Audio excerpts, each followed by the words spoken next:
Relatos de uma vida marcada pelo mistério. Boa noite, pessoal.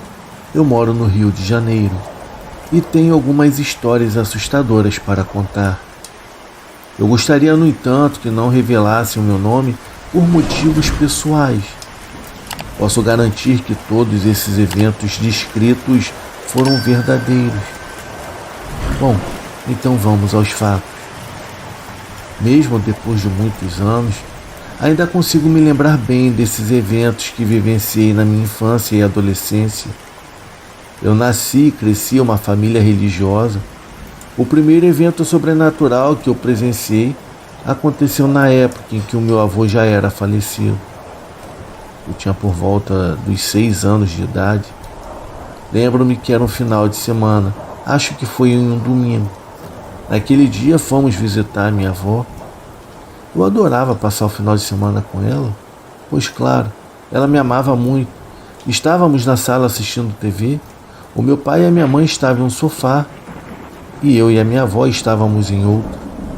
Eu estava distraída, brincando com uma boneca, quando algo chamou a minha atenção.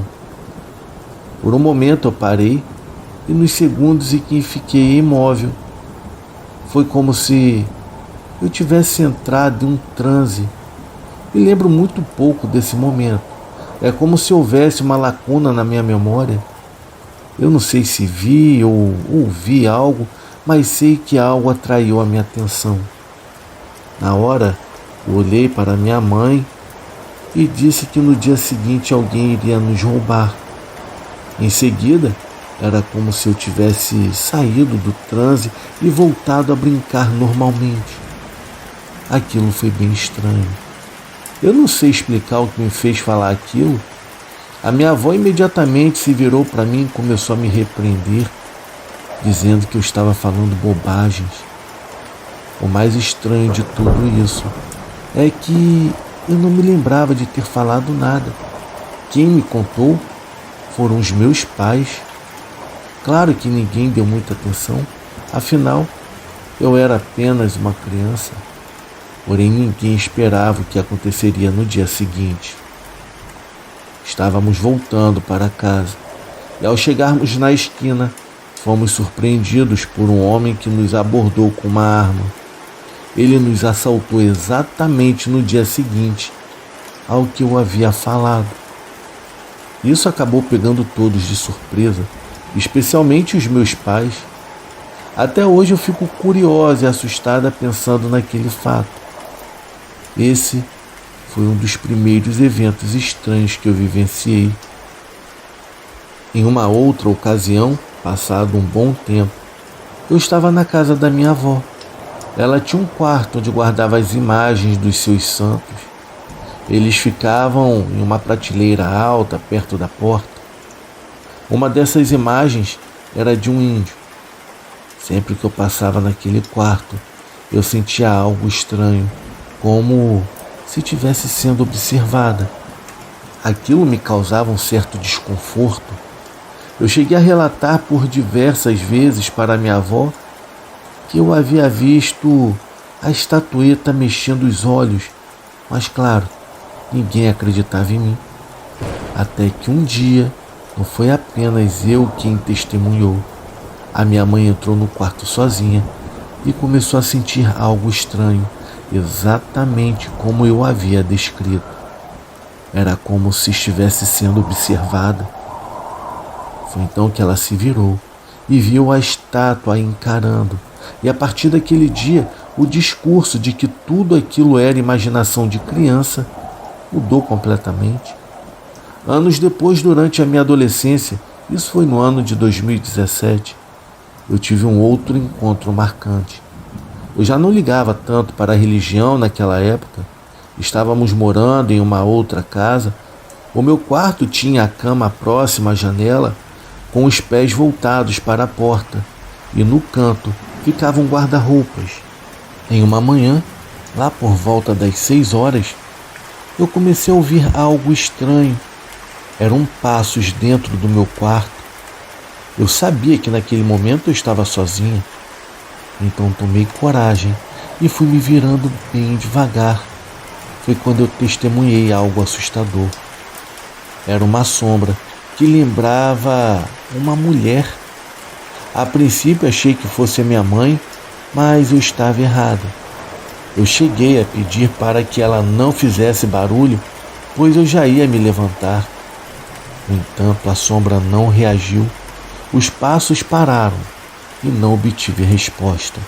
Desconfiada, olhei novamente e a sombra havia desaparecido. Eu senti um frio na espinha e poucos segundos depois a minha mãe entrou no quarto. Pulei da cama apavorada e perguntei se por acaso ela havia estado lá minutos antes.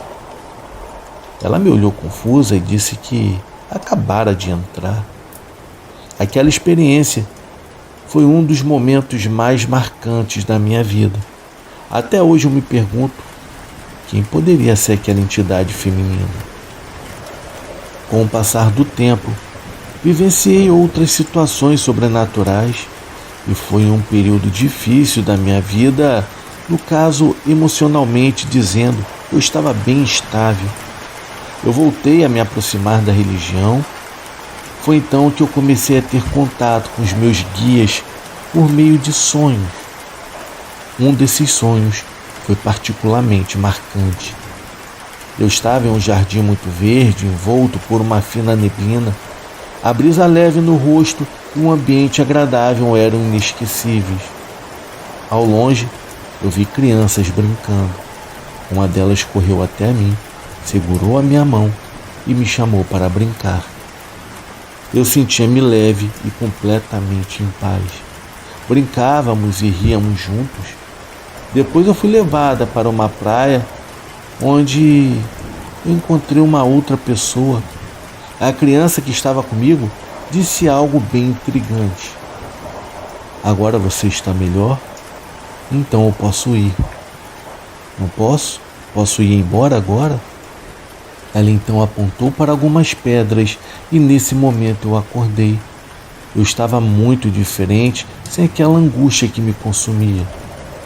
Meses depois, eu acabei descobrindo que aquela criança, na verdade, era uma manifestação de um dos meus guias que estava tentando me ajudar em um momento de descrença e dificuldade. Isso me fez perceber que eu não estava sozinha, mesmo nos momentos mais difíceis da minha vida. Esses são alguns dos eventos sobrenaturais que eu vivenciei. Eu sei que o meu relato não pode parecer muito assustador, mas como eu já disse, nem tudo que vem do além precisa ser ruim ou apavorante. Esses acontecimentos são um exemplo de como o mundo ainda guarda muitos mistérios. Boa noite.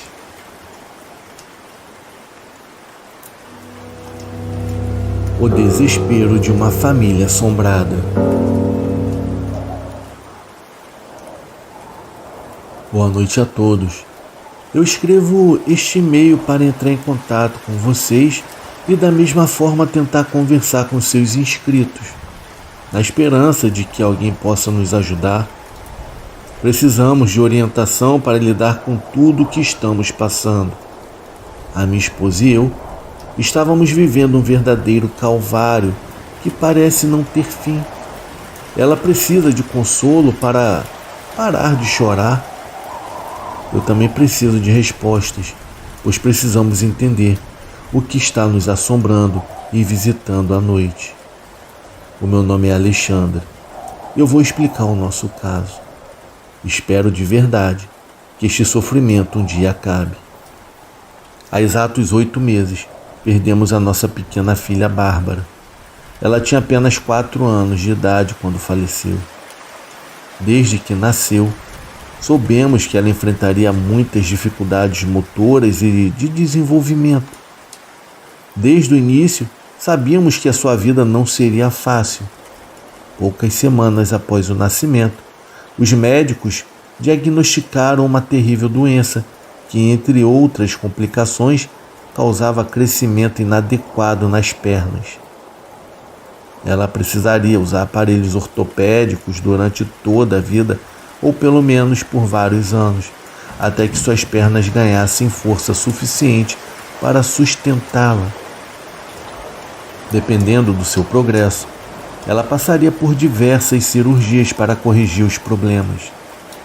Infelizmente, essa maldita doença também atacava os seus órgãos e soubemos muito cedo que o tempo que ela teria conosco seria bem curto. Os seus últimos meses foram de intenso sofrimento para toda a família. A nossa pequena chorava e gritava de dor.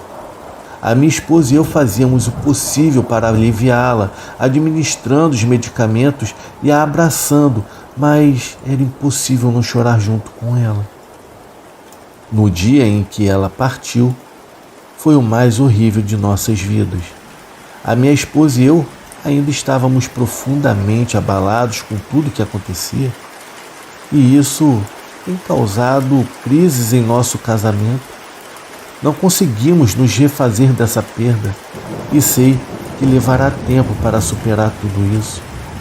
Apesar disso, temos tentado ser fortes, principalmente por causa das nossas outras 2 filhas, a Alessandra, de 8 anos, e a Letícia, de 6. Elas também sofrem o seu luto à maneira delas, sentem muita falta da irmãzinha e foi difícil explicar que a Bárbara teve que ir para o céu, onde não continuaria sofrendo. De vez em quando as encontramos chorando pelos cantos da casa e tudo o que eu faço é pedir a Deus que nos dê forças para passar por tudo isso. Mas aqui começa a parte mais difícil desse pesadelo. As minhas filhas dizem que ainda veem a Bárbara durante a noite. Às vezes, ela aparece em seus quartos, outras vezes, correndo pelo corredor. A primeira vez foi quando a Alessandra disse que acordou ao ouvir ruídos no quarto. Ela contou que ainda viu a Bárbara deitada ao lado dela, a olhando fixamente, porém em silêncio. Depois, a Bárbara desceu da cama, saiu do quarto sem fechar a porta. Inicialmente, pensamos que era a imaginação dela causada pela saudade. Talvez fosse apenas um sonho. No entanto, com o passar dos dias, percebemos que algo muito maior estava acontecendo. A Alessandra falava sobre isso com inocência, porém sem medo, afirmando que era sua irmãzinha. Porém, a minha esposa e eu sabíamos que algo estava errado. Nunca pensamos se tratar de algo paranormal. Acreditávamos que fosse uma forma dela lidar com a morte, algo difícil para uma criança compreender. Já com a Letícia, a experiência foi diferente, mas consciente. Ela disse que viu a Bárbara parada num canto do quarto, olhando para ela, porém sem dizer nada. Embora ela não sentisse medo, a Letícia comentou que a Bárbara parecia estranha, especialmente quando estava escuro, pois seus olhos eram completamente brancos e brilhavam.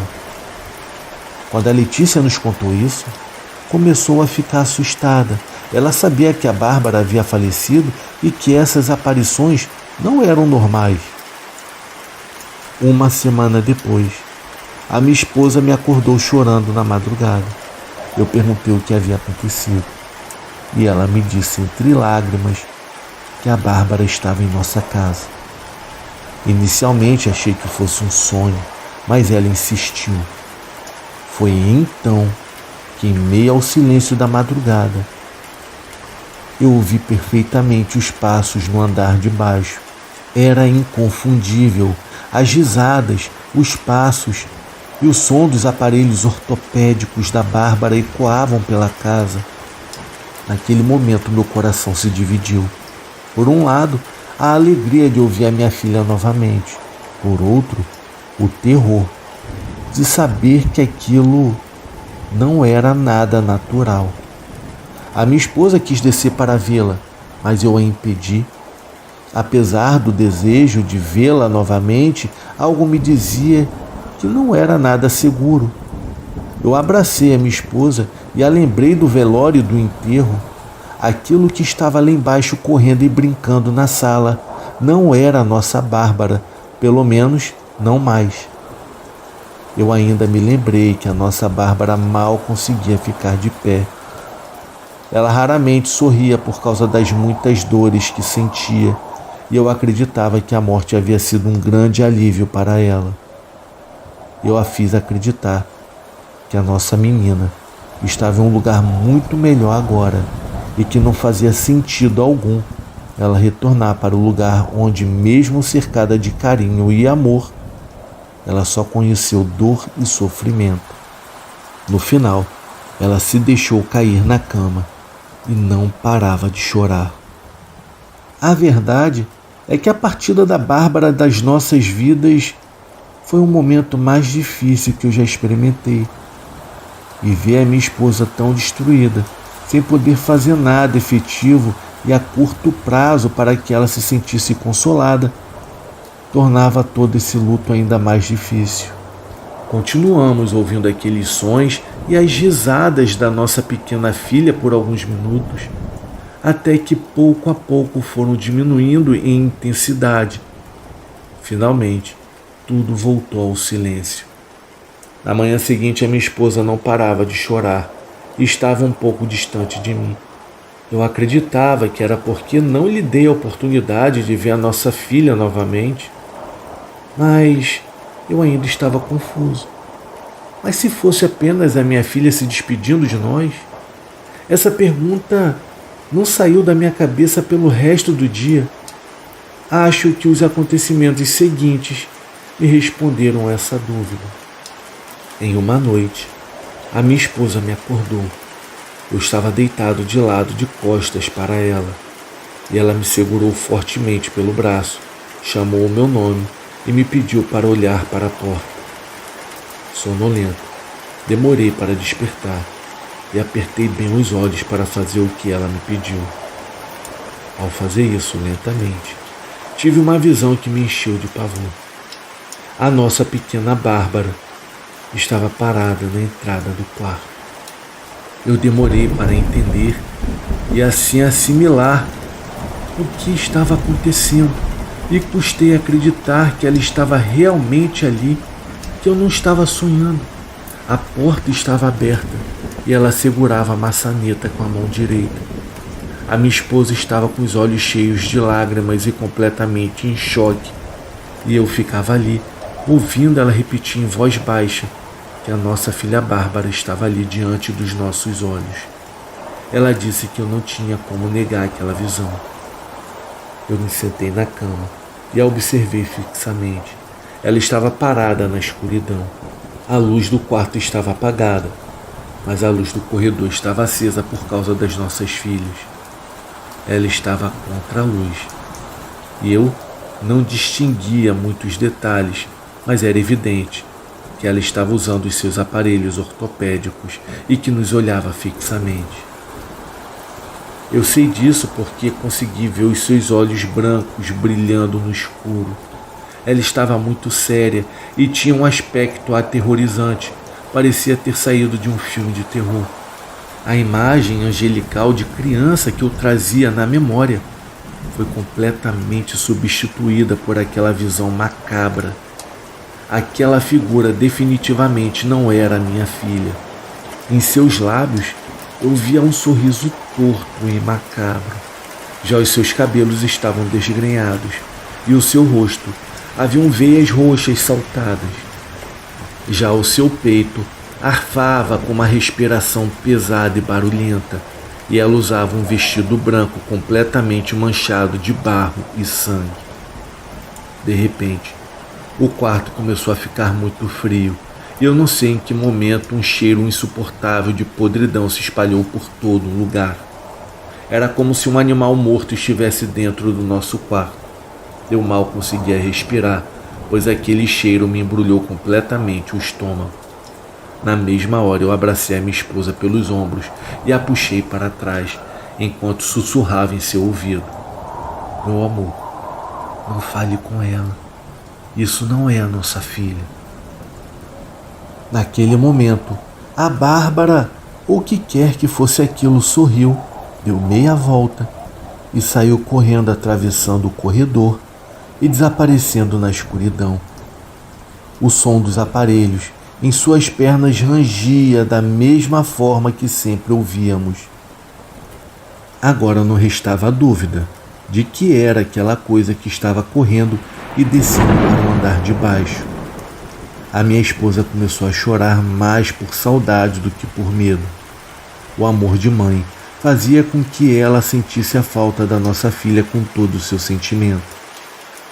Eu me levantei e tranquei a porta do quarto com a chave.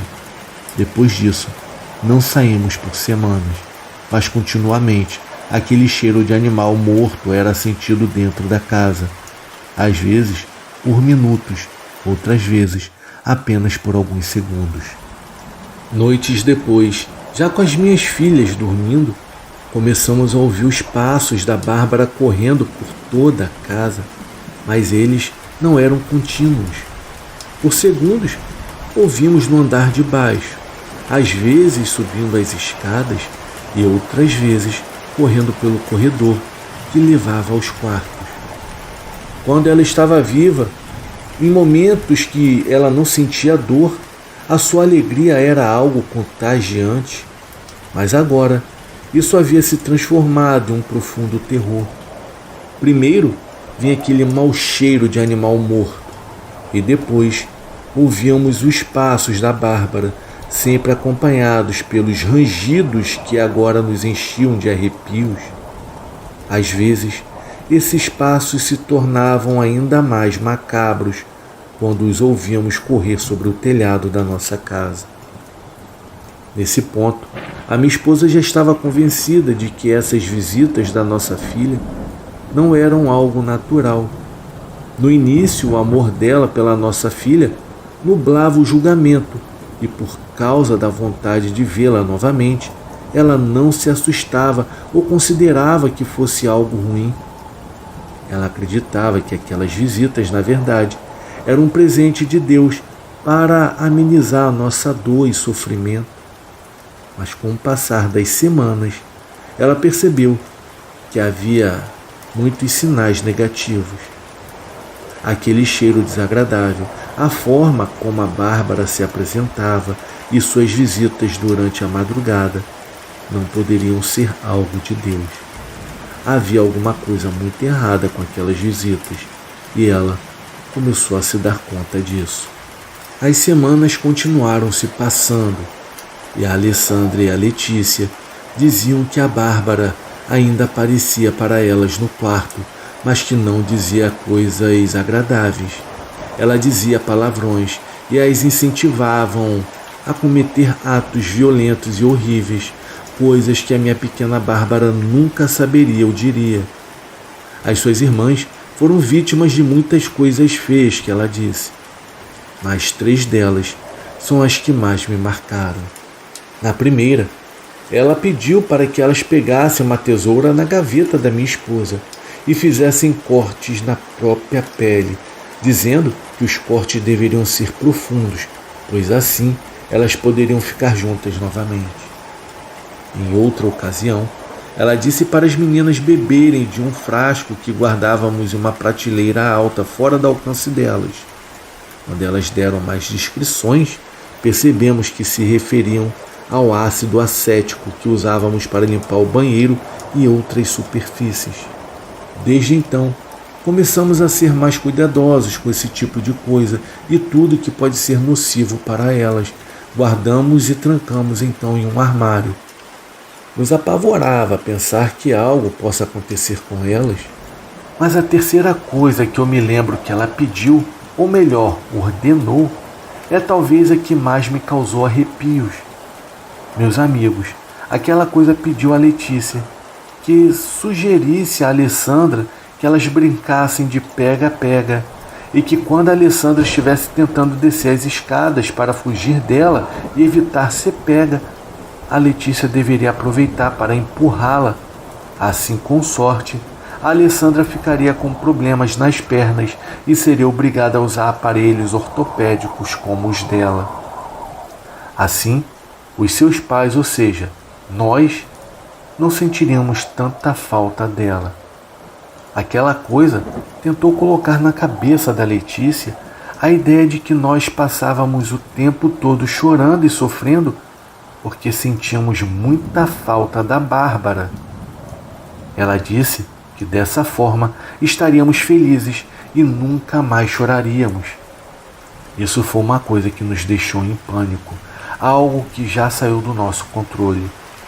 Temos conversado muitas vezes com a Alessandra e com a Letícia, explicando que elas não devem dar ouvidos e que devem correr para nos chamar caso a Bárbara aparecesse novamente.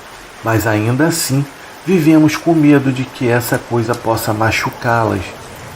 Nós não temos conhecimento suficiente para lidar com uma situação dessas e vivemos atormentados por essa presença. Não dormimos direito durante a noite e vivemos o tempo todo com medo. Teve uma outra ocasião que eu estava trabalhando à noite e a minha esposa me ligou de madrugada. Ela estava chorando e visivelmente aterrorizada. Ela disse que acordou com uma sensação estranha e novamente com aquele terrível cheiro de putrefação dentro do quarto. Ela me disse que ao abrir os olhos, a nossa filha Bárbara estava parada ao lado da cama, acariciando a sua testa. A minha esposa disse que ficou em choque e sentiu que a sua respiração paralisou. Ela afirmou que sim, era a nossa filha. Ela disse que, instantes depois, a Bárbara sorriu de uma forma macabra e deu alguns passos para trás, revelando aquele brilho branco aterrorizante em seus olhos. Então, ela saiu correndo do quarto, rindo e rangendo os seus aparelhos ortopédicos. A minha esposa disse que ficou ali parada, sem saber o que fazer. Cabe destacar que aquele brilho nos olhos dela é bastante assustador. E por um outro lado, é necessário dizer que essas manifestações não acontecem todos os dias e nem todas as semanas. Mas de repente acontecem quando menos esperamos. O último acontecimento aconteceu há 3 dias. Eu estava limpando uma estante que fica na garagem, onde eu guardo todas as minhas ferramentas. Foi quando de repente eu ouvi perfeitamente a voz da Bárbara me chamando. Ela estava me chamando de papai. Eu rapidamente olhei em direção à cozinha, que é a primeira coisa que se vê ao entrar na casa pela garagem. Foi quando eu vi uma enorme sombra negra entrando em um cômodo.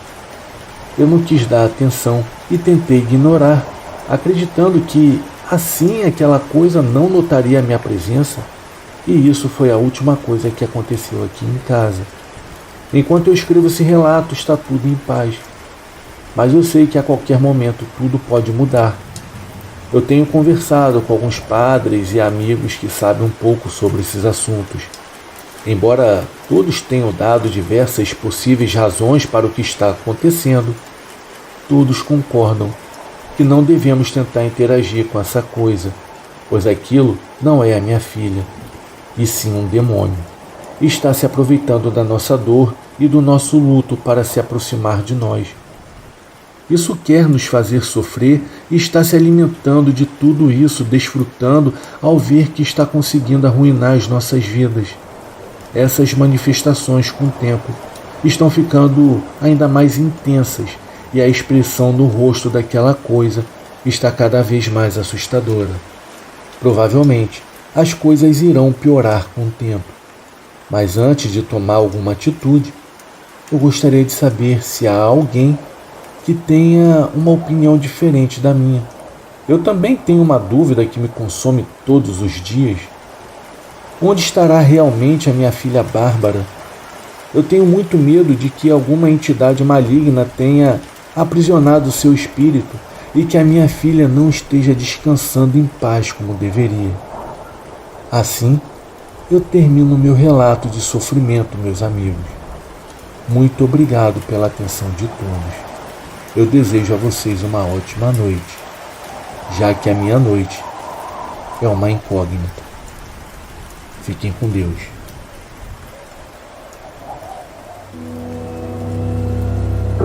O pesadelo da piscina. Boa noite a todos. O meu nome é Jadson. Eu moro em Vitória de Santo Antão, em Pernambuco. O relato que eu irei compartilhar aqui é sobre um fato muito intrigante que aconteceu no ano de 2012. Eu tinha um amigo chamado Guilherme e ele tinha um tio que havia comprado uma chácara na cidade vizinha.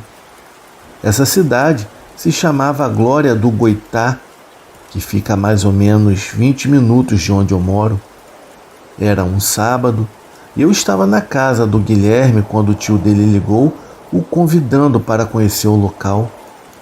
Durante a conversa, ouvi eles mencionarem que havia uma piscina na chácara. Eu confesso que eu fiquei empolgado, porque eu sabia que o Guilherme iria me convidar para ir com ele, já que éramos muito amigos na época. E foi exatamente isso que aconteceu. Assim que ele desligou o telefone, se virou para mim e me chamou para ir à chácara no dia seguinte. Como já era tarde, já passava das 9 horas, então iríamos sair cedo no dia seguinte. Eu voltei para casa para dormir e quando cheguei cansado, eu me deitei no sofá e apaguei rapidamente. Eu dormi em um sono bem profundo, sabe? Aquele em que você não escuta nada ao redor. Só que muitas vezes, nesses tipos de sono profundo, temos sonhos estranhos e bem reais. E foi exatamente o que aconteceu. Nesse sonho, eu vi uma menina se afogando. Eu estava ali em pé olhando aquela cena, mas eu não podia fazer nada. Era desesperador ouvir os gritos dela pedindo socorro enquanto eu ficava parado sem reação. Foi então que eu percebi que havia alguém com ela. Era um homem que segurava o seu pescoço. Ele era um senhor de barba branca com um olhar assustador. No dia seguinte, me encontrei com Guilherme e fomos direto para a chácara. Durante o caminho, eu fiquei pensando naquele terrível pesadelo. O meu amigo percebeu que eu estava estranho e perguntou se estava tudo bem comigo. Eu não quis contar a ele o que eu havia sonhado, então respondi que estava tudo bem. Quando chegamos lá, o tio do Guilherme já nos esperava na frente da chácara. Subimos uma ladeira até a casa e ele nos apresentou o local. Tudo parecia normal até chegarmos à piscina, que era o que mais nos empolgava. Mas toda a empolgação foi embora no instante que eu vi aquela piscina. Era exatamente a mesma piscina do meu sonho. Eu fiquei paralisado olhando para ela. Já o Guilherme tirou a camisa e correu para mergulhar, saltando na água com tudo. O tio dele riu e disse que ia sair, mas que voltaria mais tarde. Enquanto isso eu fiquei parado, pensativo e assustado ao mesmo tempo, olhando para a piscina enquanto o Guilherme nadava, se divertindo sem qualquer problema. Depois que o tio do Guilherme saiu, ele me perguntou por que eu não entrava na piscina, já que fazia muito calor naquela tarde. Mas eu estava tão perturbado com tudo aquilo, com tudo que eu havia sonhado, que eu não tive a mínima vontade de entrar. Passaram-se alguns minutos e o Guilherme comentou que a água da piscina estava muito gelada. Ele chegou a sair, mas logo depois reclamou do calor e mergulhou novamente. Dessa vez, algo aconteceu. Ao atravessar a piscina, ele saiu rapidamente e ficou calado com uma expressão estranha. Ele me disse que sentiu um calafrio muito forte enquanto estava debaixo d'água. Foi então que me sentei ao lado dele e contei sobre o sonho da noite anterior, descrevendo tudo o que havia visto. Quando eu terminei, ele ficou pálido e começou a olhar fixamente para a piscina como se estivesse hipnotizado. Nesse momento, algo aconteceu. Olhamos para a piscina e vimos tudo se materializar bem ali na nossa frente. A menina do meu sonho estava lá, se debatendo na água, com o mesmo homem segurando seu pescoço. Ficamos paralisados, incapazes de reagir. O Guilherme começou a chorar. Ele era um tipo de cara que raramente demonstrava emoção, mas naquele dia ele desabou. Quando eu olhei novamente para a piscina, não havia mais nada lá dentro. Tudo havia sumido e a água estava tão tranquila quanto antes. Pegamos então as nossas coisas e saímos daquele lugar amaldiçoado, sem dizer uma palavra sequer durante todo o caminho de volta. Ao chegar à casa dele, prometemos nunca mais contar isso a ninguém. Ele depois se mudou para São Paulo, onde vive até hoje com a família. Eu ainda moro aqui, em Vitória de Santo Antão. Eu nunca contei essa história antes, mas senti que este era o momento. Eu não sei explicar o que aconteceu naquele dia, mas foi uma experiência que me marcou profundamente e, sem dúvidas, levarei isso comigo até o fim dos meus dias.